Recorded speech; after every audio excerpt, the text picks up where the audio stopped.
U.S. Senate Republicans have delayed a vote on their healthcare bill until after next week's the 4th of July holiday.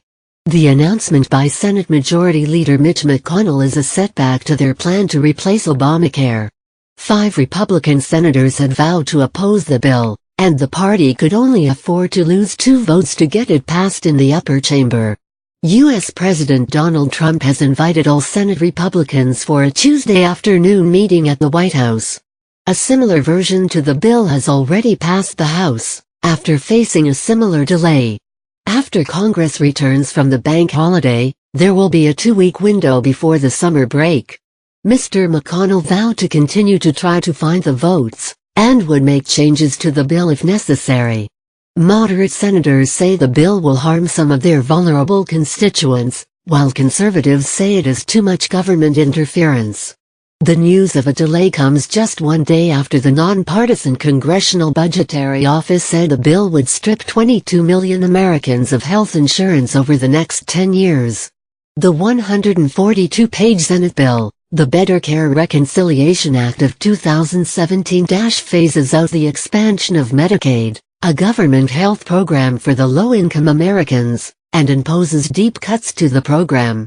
The bill also gives states more latitude in requiring insurers to provide essential health benefits guaranteed under Obamacare, including emergency and maternity care and mental health services.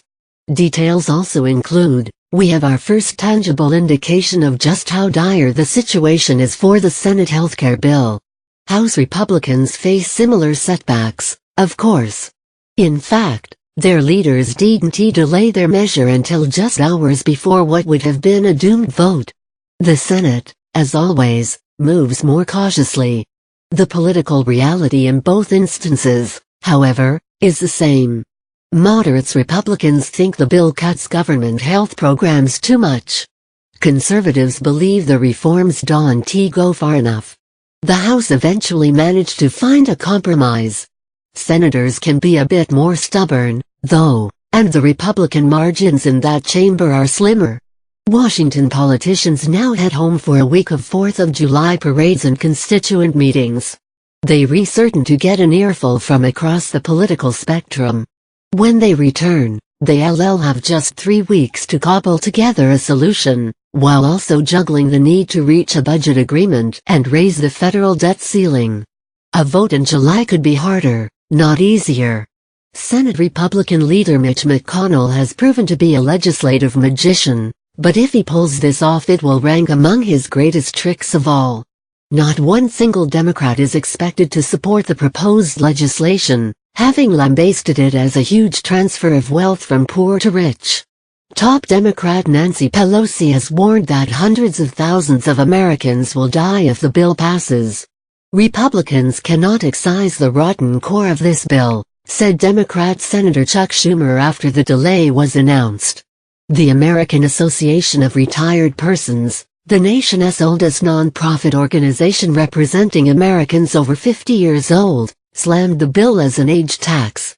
At least 5 Senate Republicans, moderate Senators Susan Collins and Dean Heller, and conservatives Ron Johnson, Rand Paul and Mike Lee, had announced opposition to the bill.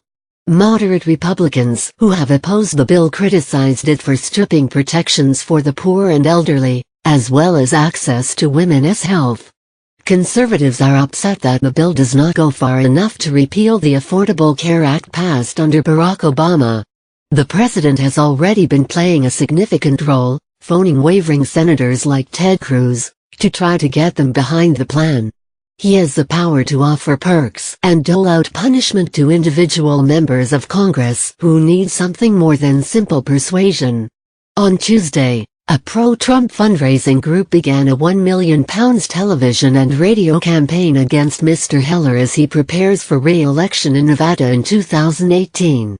But the president has had an ambiguous relationship with his party's legislation, decrying the House bill as mean just weeks after celebrating its passing through the lower chamber.